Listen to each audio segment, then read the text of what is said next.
የአሜሪካ F-15 ጄት በሚሳኤል ነደደ። ቴህራንና ቴልአቪቭ በፍንዳታ ተናጡ።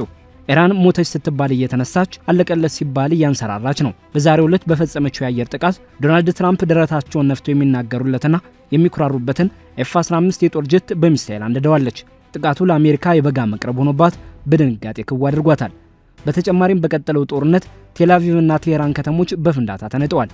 ቴልአቪቭ በጭስ ጭጋግ ተውጣ ግዙፍ ጠንቋይ ቤትን መስላለች። የቴህራን ነዋሪዎች ምሽቱ ቀን መሰለ ሲሉ የጥቃቱን አስከፊነት እየተናገሩ ነው። 9 ቀኑን ባስቆጠረውና ተባብሶ በቀጠለው ጦርነት ተፋላሚዎች በየፊናቸው ጀብደኛ ጥቃቶችን እየፈጸሙ ነው። ዘግይተው በወጡ መረጃዎች እስራኤል በኢራን ላይ አዲስ ዙር ጥቃት የከፈተች ሲሆን ኢራን እጅ ትስጥ እያለች ነው። እጅ ስጭ የተባለችው ቴህራን በበኩሏ የሞት መቃብሮች ተከፍተዋል ስትል እንደ አፄ ቴዎድሮስ እጅ ስጣልኝ ፈረንጅ ምን እጅ ያለ ሳሰደድ አያውቅም እንዴ ክንዴ እንደሚያነድ ስትል መልሳለች። ሽጉጤን እጠጣለሁ እንጂ ለቴልአቪቭ እጅ አልሰጥም ማለቷን ተከትሎ እንደ መርግ የከበደ አዲስ ጥቃት ተከፍቶባታል። በዚህም ጀርባዋ እየተላላጠ ነው። ውድ ቻናላችን ቤተሰቦች ኢራንም እስራኤልን በየፊናቸው ከባባድ ጥቃቶችን ሰንዝረዋል። በዚህም ጦርነት ከታሰበው በላይ አድማሱን እያሰፋና እንደ ወረርሽኝ እየተስፋፋ ነው። እነዚህን ጉዳዮች በስፋት እንዳስሳለን።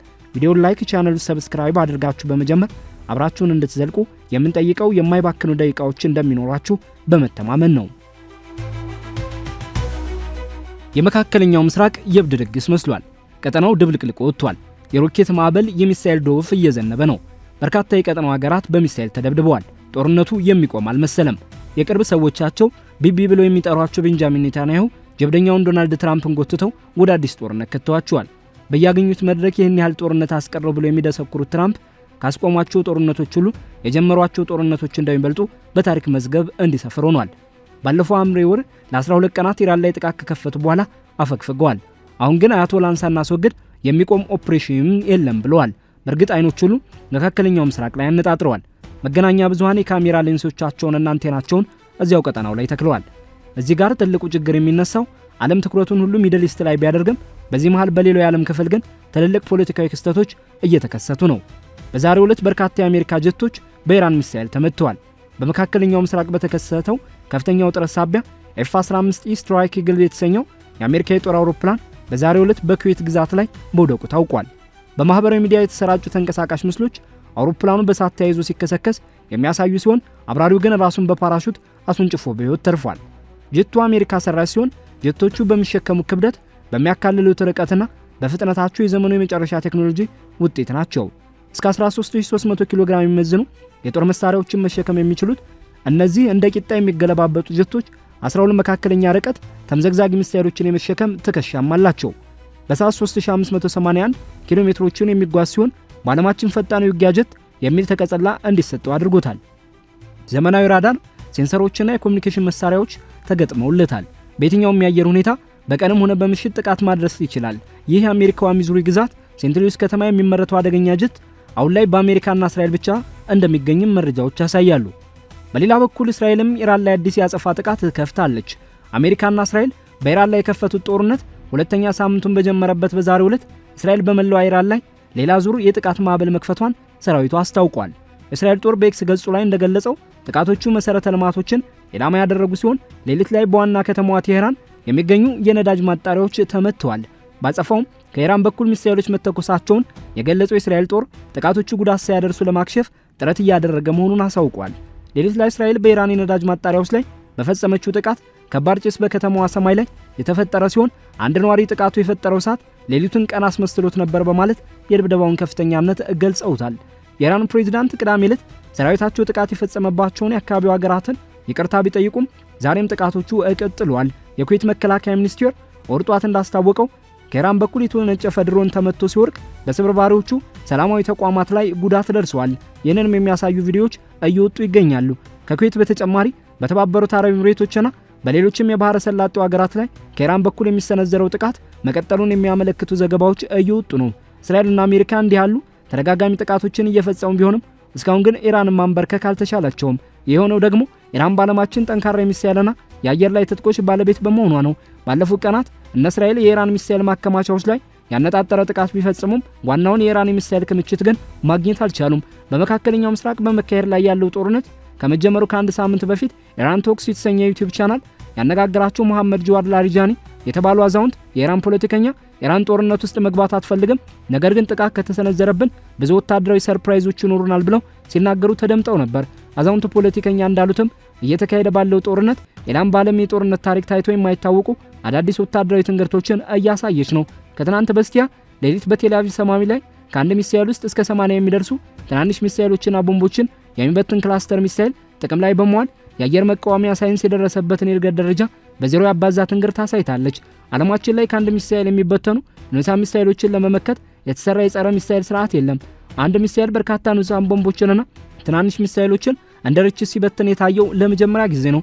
በተጨማሪም ኢራን በትላንትናው ዕለት የኩዌትን የባህር ክልል እየታከከ በሆርሙዝ ሰርጥ ሊያልፍ የሞከረ አንድ መርከብ የቃል ማስጠንቀቂያ ከሰጠች በኋላ ማስጠንቀቂያውን ችላ በማለቱ ይመስላል በሰው አልባ ተንሳፋፊ ድሮን በአማርኛ ጀልባ ድሮን ልንለው እንችላለን ወገቡ ላይ ወድሰዋለች። ይህንንም ሁለተኛው ሰርፕራይዝ ብለን መዝግበናል።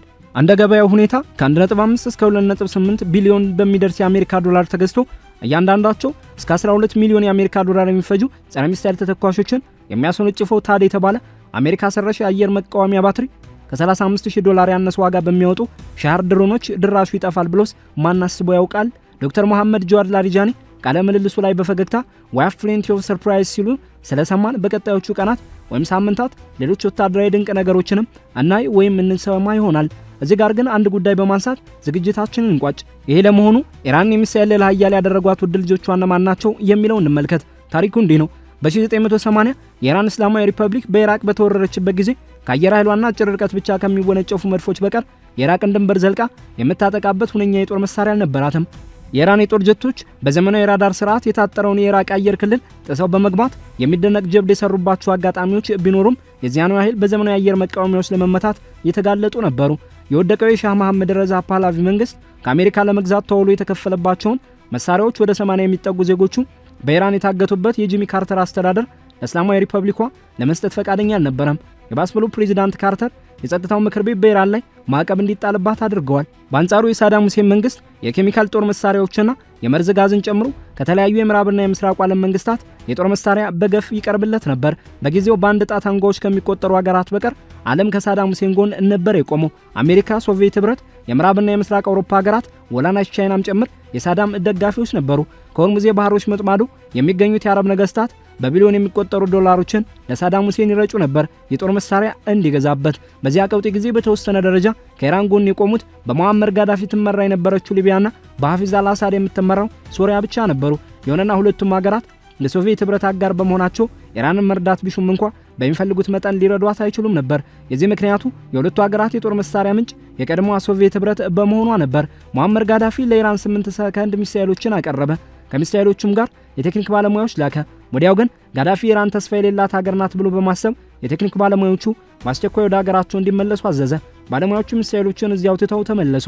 ይህ በእንዲህ እንዳለ የወቅቱ የኢራን መሪ ሰይድ አያቶላህ ሆሜኒ የ25 ዓመቱን ወጣት ሐሰን ቴህራኒ ሞሃዳኒን የአርጂሲ ሚሳኤል ዩኒት አዛዥ አሚር ሀጂ ዛዲህን ደግሞ ምክትል አዛዥ አድርገው ሾሟቸው። እንደ አውሮፓውያን አቆጣጠር በጥቅምት ወር 1984 የሜካኒካል ኢንጂነሪንግ ምሩቅ የሆነው የ25 ዓመቱ ሐሰን ቴህራኒ ሞሃዳም 10 አባላት ያሉት ቡድን በመምራት በሚሳኤል አጠቃቀም ላይ ያተኮረ ስልጠና ለመውሰድ ወደ ሶሪያ መዲና ደማስቆ አመራ። የሶሪያ ሚሳኤል መሐንዲሶች ለኢራናውያኑ ዝቅተኛ ግምት በመስጠት ስልጠናው 3 ዓመት ይወስዳል ሲሉ ለቡድኑ አባላት ተናገሩ። ነገር ግን የቡድኑ መሪ ሐሰን ቴህራኒ መሐደም በስልጠና ላይ ያን ያህል ጊዜ ለማሳለፍ አገራችን ያለችበት ሁኔታ አይፈቅድም፣ ሙሉ ጊዜያችንን ሰጥተን ስልጠናውን በ3 ወራት ውስጥ መጨረስ አለብን ሲል መለሰ። እንዳለውም የቡድኑ አባላት አንዳችም ፋታ በማይሰጥ ሁኔታ በሚሳኤል አሰራር ወይም ኦፕሬሽን ላይ ያተኮረውን ስልጠና በ3 ወራት አጠናቀው አገራቸው ተመለሱ። እነዚህ ሰልጣኞች ኢራን ከሊቢያ ያገኘቻቸውን 8 ሚሳኤሎች ጥቅም ላይ መዋል የሚያስችል ክህሎት ይዘው በመምጣታቸው ሚሳኤሎቹን ወደ ኢራቅ ለመተኮስ ዝግጅት ተጀመረ። በዚህ መሃል ግን ሐሰን ሞሃዳም ከ8 ሚሳኤሎች አንዱን ሲፈታተን 50ያውን በአገር ውስጥ ለማምረት ለሪቨርስ ኢንጂነሪንግ ጥቅም ላይ እንድናውለው ይፈቀድልን ሲል የኢራን ጦር አዛዦችን ጠየቀ። ተፈቀደለት። እንደ አውሮፓውያን አቆጣጠር በመጋቢት 1985 በሞሃደም የተመራው የኢራን መሐንዲሶች ቡድን የመጀመሪያውን ኢራን ሰራሽ ሚሳኤል ከሩክ ውጭ ወደሚገኘው የኢራቅ የነዳጅ ዘይት ማውጫ ለማስወንጨፍ ዝግጅት አደረገ። ሚሳኤሉ በተሳካ ሁኔታ ወደ ከርኩክ ተወነጨፈ። የኢራን እስላማዊ ሪፐብሊክ በትጉህና ሀገር ወዳድ ልጆቿ ቁርጠኛ ጥረት ለመጀመሪያ ጊዜ የሚሳኤል ቴክኖሎጂ ባለቤት ሆነች። አሁን የዓለማችን ትልቋ የሚሳኤል ባለቤት ሆናለች።